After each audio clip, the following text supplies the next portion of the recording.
Hey, welcome back to No Hype Beer Reviews. Unless it's your first time, then welcome. Please consider subscribing. If you do, hit that notification bell, get the updates. Really excited for today's video. The beer is courtesy of Eat, Drink, Listen, which is great advice, and do it in that order, right?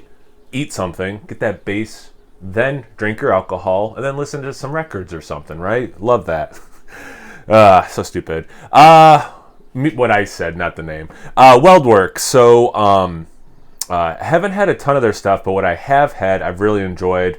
And of all people, my mom and stepdad have actually been there before when they were out in Colorado. I remember them talking about it and saying it was really good too. This is a coffee, peanut butter, vanilla, Imperial Stout. And well, more specifically, it's interesting. So it says coffee, peanut butter, vanilla, Imperial Stout. Then there's an X. Not like crossing anything out, but like almost like a multiplier X, you know? And that says Imperial Milk Stout. Brewed with Peruvian coffee from, and I don't know if it's Zoe's, it's Z-O-E, like Mo, but with a Z. I'll assume Zoe's.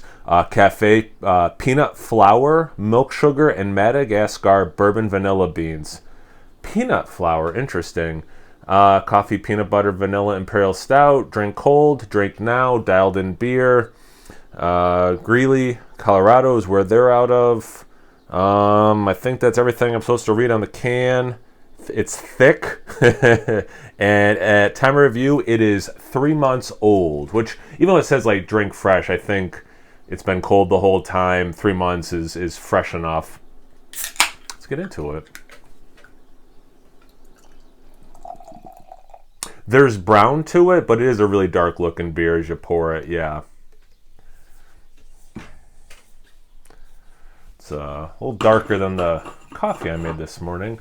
Yeah, I mean, once it's in the glass, it's pretty darn black, but there's a little bit of brown in there, so it's not quite motor oil, but it's definitely pretty thick. Now, if I remember correctly, they stopped putting AB, right? ABV. They don't say the alcohol. Oh, no, never mind. 10.8. That must just be, yeah, I know what that is. That's just their bigger barrel-aged ones. I got, as a contender for one of the best beers of the year, was it Breakfast for Four, and it's barrel-aged, and I was way off on the ABV, but it's not on here, right? So anyway, I contacted them, and they're like, yeah, we print the labels before those beers are finished, and we don't know what the alcohol is going to be, so that's why we don't put it on there. Have whatever thought you want about it not being on there, but at least it was a valid reason. Like, I get the reason, right? Anyway, head's gone away, which it doesn't surprise me given the higher ABV and the fact that this has adjuncts and stuff. Yeah, beautiful looking beer. You can see aroma. Yeah.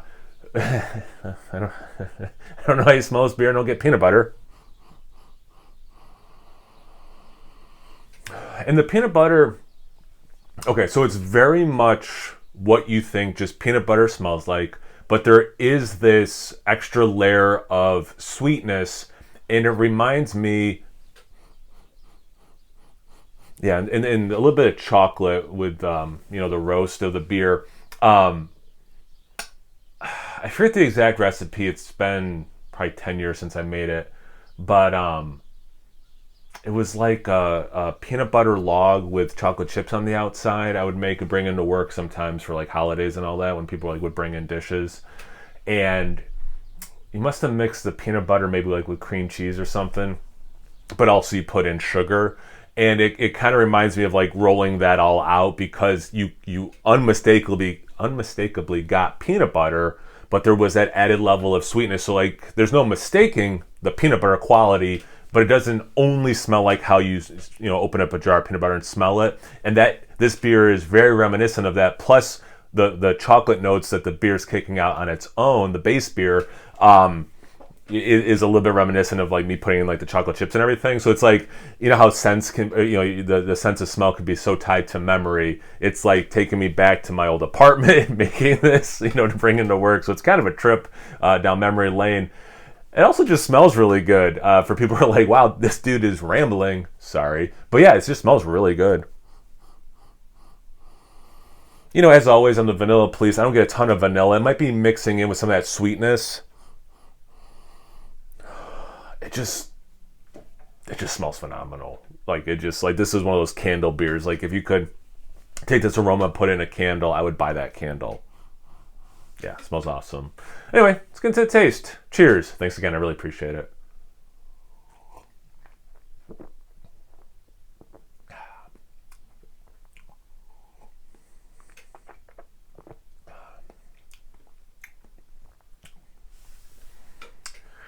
So,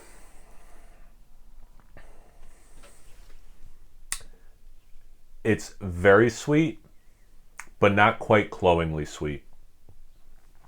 I love sweet things. If you don't watch a lot of my reviews, or this is the first one you ever watch, or you just don't remember this about me, I love sweet things.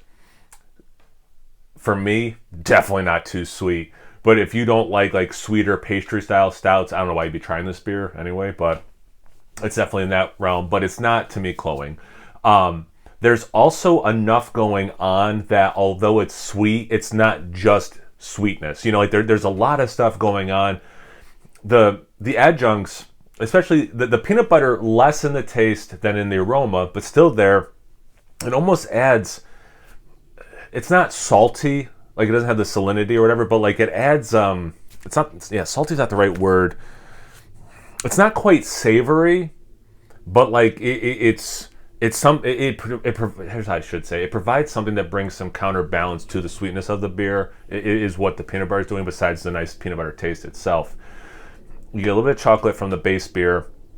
It's not full on like Reese's peanut butter cup, but like you do get a little, it scratches that itch a little bit because of the peanut butter and chocolate. Like I was saying, the aroma, I don't get a lot of vanilla, but I think the vanilla that's there is working really nicely with the sweetness. And again, this like pastry, desserty, experience, but it's not peanut, like the aroma was peanut butter dominating. The taste for me,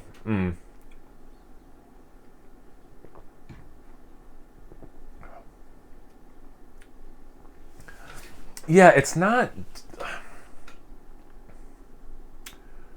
the peanut butter might be the most, but it's not dominating the rest of the beer, if that makes sense.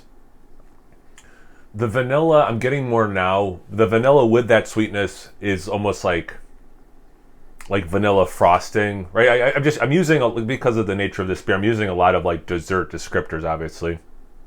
But like vanilla frosting, like I was saying about the peanut butter sweetness before, it's not just vanilla, it's not just sugar, right? It's a combination of these two things, and although those two things are distinct in it, it also does create a new thing, right? And that's kind of like what I mean in this beer is, yeah, I get that sweetness, I get that vanilla, they're distinct, but then also they create this other new flavor. So it does have almost like this little bit of an icing thing. I'm sure the milk sugars are really upping the vanilla and the sweetness, obviously, as well. What was it, 10.8? Yeah, 10.8. Can't say I taste the alcohol, which is nice, but because it says, to keep cold, I'm drinking this at like 50. I think my beer fridge was set at 55, but it's a little cold in here. My room is 50, beer fridge is 55, which I think, lower the temperature like 52, 53, which I know we're talking, so ridiculously close temperatures, it's probably not even worth, explaining. But anyway, drinking this relatively cold, it's not like 60, 70 degrees, certainly not room temperature, right? So maybe that's masking some of the alcohol. I think it's funny, some of the beer reviews I've done lately, there's almost like this unsung hero of the beer or whatever. But because, like I was saying about it being really sweet but not cloyingly sweet, and that there are these things that kind of, bring it back, like the peanut butter, I think, and you'll notice I haven't talked about it yet, I've talked about the base beer roastiness, but the addition of coffee, it's not overly coffee in taste, but like that coffee is doing a lot of work to make this beer not be just sweet adjuncts. It's really, in my opinion, it's the bridge between the sweetness and adjuncts and what I'm sure this base beer tastes like without all the other stuff, the extra stuff. So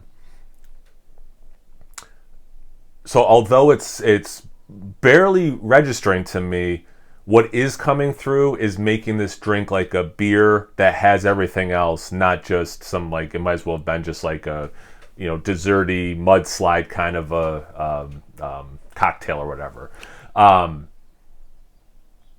I really like this beer, so I know I'm like doing a relatively long review because like there's a lot going on. I really like it, so I'm trying to do this beer justice. There's also this nice berry note also, which is cool because it has nothing to do with the adjuncts.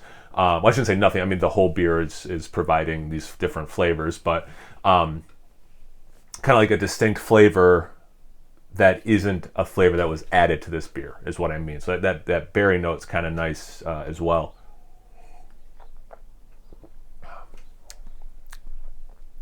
Yeah, I'm super curious if you could like have this beer without the coffee. I think my assumption's correct that the roast that the natural beer has would have a hard time combating everything else I'm talking about. And I do. I think that coffee is the unsung hero. Man, this is really good. This is really good. Thanks again. I really appreciate it. Have you guys had this beer before? Have you had a beer like it? Have you had anything else from Weldwerks? Have you had a nice adjuncted stout lately you want to tell me about? Anything, everything, comment section below. Let's get a conversation going. Once you're done doing that, make sure you check me out on Instagram and Untapped. It's No Hype Beer Reviews at both those places. So always please like, comment, subscribe, and most importantly, imbibe. Cheers, everyone.